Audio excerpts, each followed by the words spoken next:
Hola, volvemos otra vez con las obligaciones. Terminamos con el tema número 5, que es obligaciones conjuntivas, alternativas, facultativas. Recuerda que teníamos la presentación de las obligaciones y teníamos que, como lo dicen allí, habíamos cumplido lo que es obligaciones puras y simples, condicionales y a término. Ahora vamos a entrar con la siguiente clasificación, que es por la pluralidad de objetos.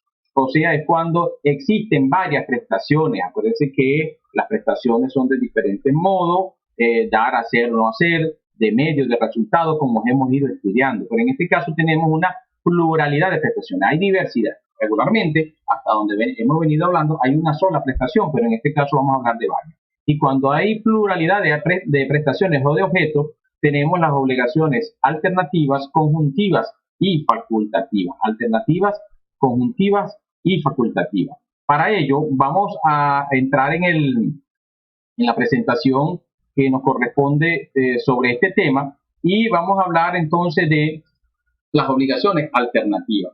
¿Cuándo la obligación es alternativa? Cuando el deudor tiene por objeto varias prestaciones, pero se liberta cumpliendo una sola de ellas. En el artículo 1216 del Código Civil dice: el deudor de una obligación alternativa se liberta con la entrega de una de las cosas separadamente comprendidas en la obligación, pero no puede obligar al acreedor a recibir parte de una y parte de la otra. Es decir, la obligación alternativa podemos tener cuando hay varias alternativas, varias prestaciones, como dice. Por ejemplo, me pagas el dinero o con tu carro, me lavas los platos o me limpias el patio. En las obligaciones alternativas, como clave, tú siempre vas a observar que existe un o. ¿Por qué? Porque es alternabilidad, o mejor dicho, alternatividad. O sea, usted puede escoger una o la otra, pero como dice el artículo, no puede cumplir pagando parte de una o parte de la otra. Es o una o la otra. ¿Cuáles son las características de las obligaciones alternativas? Bueno, obviamente hay pluralidad de prestaciones, hay independencia de las prestaciones, cada prestación es independiente, usted puede escoger una o la otra y con cualquiera de ellas se va a liberar de la obligación. Hay una indeterminación provisional de la prestación a cumplir porque en principio estoy diciendo, me pagas con dinero o con tu carro. El acreedor no sabe en el momento del convenimiento de la obligación con qué va a cumplir. Puede ser con el carro, puede ser con el dinero, en este caso del ejemplo. Y el deudor con derecho a libertarse cumpliendo una. El deudor tiene derecho, ¿verdad?, a libertarse si cumple con una, con cualquiera de las dos, tres o cuatro, si son cuatro prestaciones, si son cuatro alternativas, con cualquiera de ellas va a liberarse de la obligación. Y es una potestad en este caso del deudor.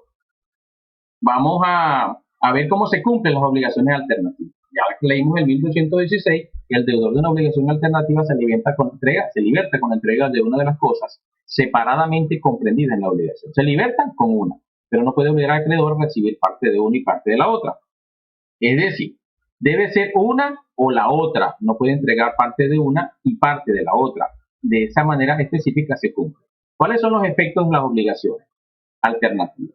Vamos a estudiar a partir del 1217 al 1220. Aquí tenemos que la elección primeramente pertenece al deudor. Fíjense, 1217 dice: en las obligaciones alternativas la elección pertenece al deudor si no ha sido expresamente concedida al acreedor. En principio, la norma establece que la elección le pertenece al deudor. Si la elección debe ser hecha por varias personas, el juez puede señalar un plazo para que se acuerden y hagan las declaraciones de su elección. A falta de declaración en el tiempo fijado, la elección será hecha por el juez. Eso lo estoy leyendo yo en el artículo 1217. Sigue diciendo el 1217. Cuando el deudor condenado alternativamente a la entrega de una de las varias cosas no cumple con su obligación, el acreedor puede hacerse poner en posesión de una cualquiera de ellas a su elección. En principio corresponde al deudor cumplir con la alternativa, pero si no cumple, el acreedor puede hacerse poner en posesión de cualquiera de ellas, salvo para el deudor el derecho de libertarse entregando en ese momento al acreedor cualquiera de las otras. ¿Verdad? Si la elección corresponde al acreedor y éste no lo ha ejercido después del vencimiento de la obligación, el juez, a solicitud del deudor, le acordará un plazo, transcurrido el cual la acción la ejercerá el deudor nuevamente. Vamos al 1218. Si solo una de las cosas prometidas alternativamente subsiste, imagínense que la cosa con que se comprometió el deudor de alguna manera desaparece o perece. Entonces, si una sola de las cosas prometidas alternativamente subsiste para el momento de la exigibilidad, la obligación es pura y simple. Pues, obviamente, ¿verdad? Si teníamos unas alternativas, 3, 4, 2, por lo menos 2 alternativas, y una de todas perece y solamente queda una sola, bueno, obviamente que la obligación pasa a ser pura y simple y la ya lo hemos estudiado. No existe ningún tipo de, en este caso, pluralidad. De igual manera se considera pura y simple la obligación cuando solo una de las cosas prometidas puede ser objeto de la obligación. Y aquí entendimos que cuando se hace imposible, cuando la cosa, el cumplimiento se hace imposible, bueno, se convierte en pura y simple. Sigue diciendo el artículo 1218. El precio de la cosa que subsiste o que puede ser objeto de la obligación no puede ser ofrecido en su lugar. O sea, si usted está comprometido a cumplir con una obligación alternativa, si le queda una sola, porque las demás han perecido, el deudor no puede ofrecer en su lugar el precio. Tiene que cumplir con la prestación que se habló. Si todas las cosas han perecido y una lo ha sido por culpa del deudor, este debe pagar el precio de la última que pereció. ¿Ok? Entonces, si todas las cosas han perecido, todas perecieron, pero ¿verdad? Una sola de ellas que perecieron fue por culpa del deudor, entonces él debe pagar el precio de la última que pereció. 1219. Cuando la elección corresponde al acreedor, si han perecido todas las cosas menos una sin culpa del deudor, el acreedor debe recibir la que subsista. Cuando la elección corresponde al acreedor, si han perecido todas las cosas menos una, o sea, que quedó una sola, y esa que quedó es sin culpa del deudor, el acreedor debe recibir la que subsiste necesariamente. Y si han perecido por culpa del deudor, el acreedor puede exigir la que subsista o el precio de cualquiera de las otras. Entonces, fíjense, tienen que tomar en cuenta siempre cuando la cosa perece o desaparece por culpa o sin culpa del deudor. Si han perecido todas, ya sea que todas lo hayan sido por culpa del deudor, ya que una lo haya sido, otras no, el acreedor puede exigir el precio de cualquiera de ellas. En este caso perecieron todas, no existe ninguna, todas han sido por culpa del deudor, o unas lo han sido y otras no, pero siempre ha intervenido la culpa del deudor, entonces él puede exigir el precio de cualquiera de ellas. Y finalmente, el 1220 dice, si las cosas han perecido sin culpa del deudor y antes de que haya habido mora, en su parte la obligación se extingue de conformidad con el 1300. ¿Qué pasa? Todas las cosas perecieron sin culpa. Recuerden que en donde hay culpa, con unas o con otras, pero siempre que haya culpa del deudor, entonces el acreedor puede pedir el precio de cualquiera de ellas. Pero en este caso, ¿verdad? Todas perecieron, pero sin culpa del deudor.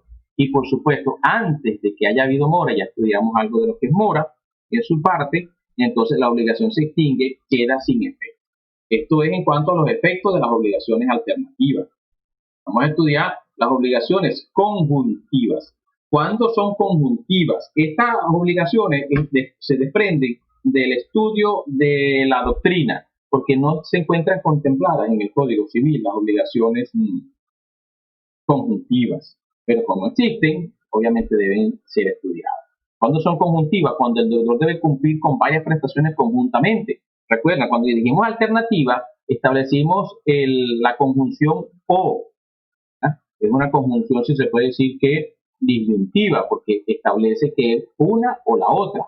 Pero en este caso son varias prestaciones conjuntas. Mientras falte una, no está cumplida la obligación. ¿Por qué? Aquí en vez de establecer en la conjunción o, decimos y.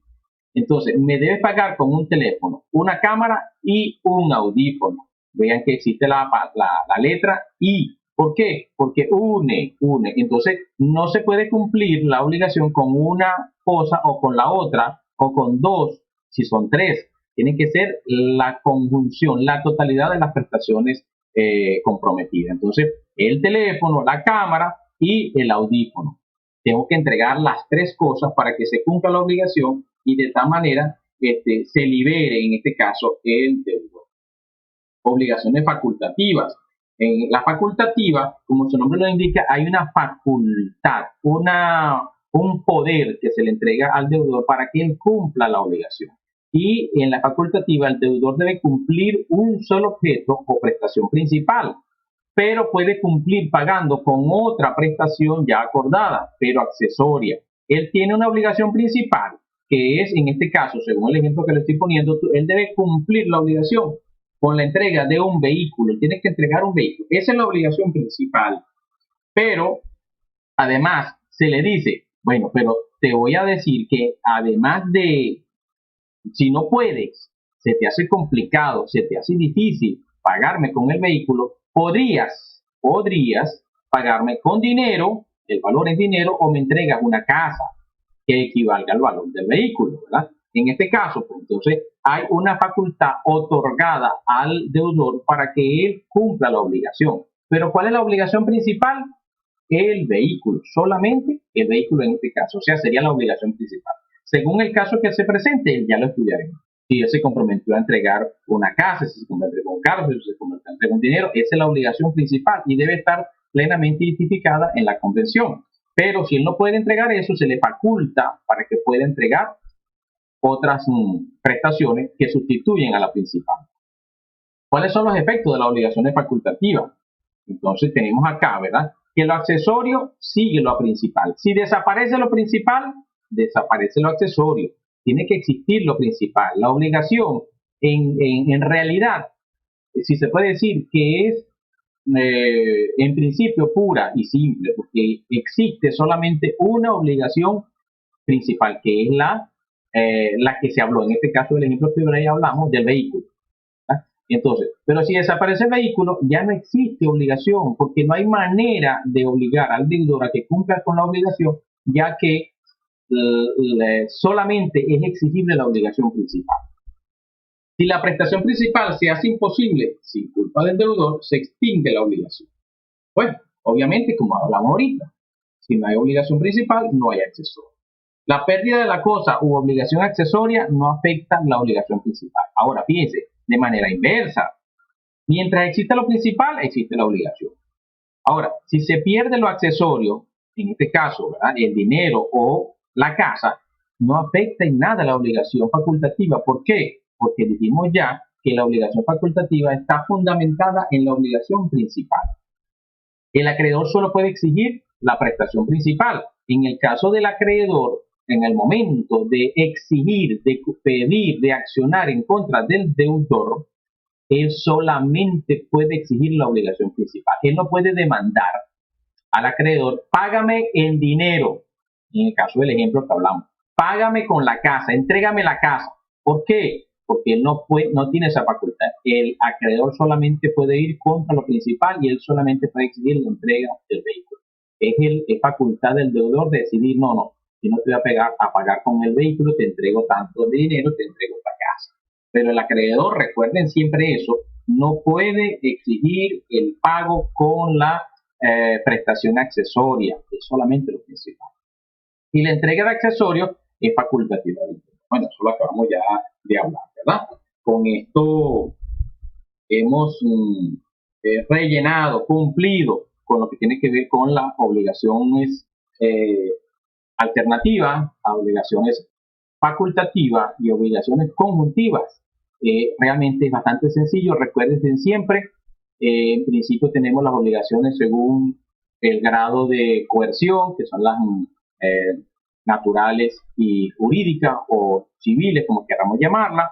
Luego tenemos las siguientes obligaciones que estudiamos según la modalidad, teníamos las condicionales y a término, y ahora tenemos según la pluralidad de objetos o de prestaciones, alternativas, facultativas, conjuntivas. Y en la siguiente clase vamos a estudiar lo que son las obligaciones por la pluralidad de sujetos. Pluralidad de sujetos, tenemos mancomunada, solidaria. Y finalmente vamos a terminar con la obligación de cláusula penal. Con esto me despido una vez más. Hasta luego. Disfruten la clase y espero que cualquier duda me la consulte por el WhatsApp. Hasta luego.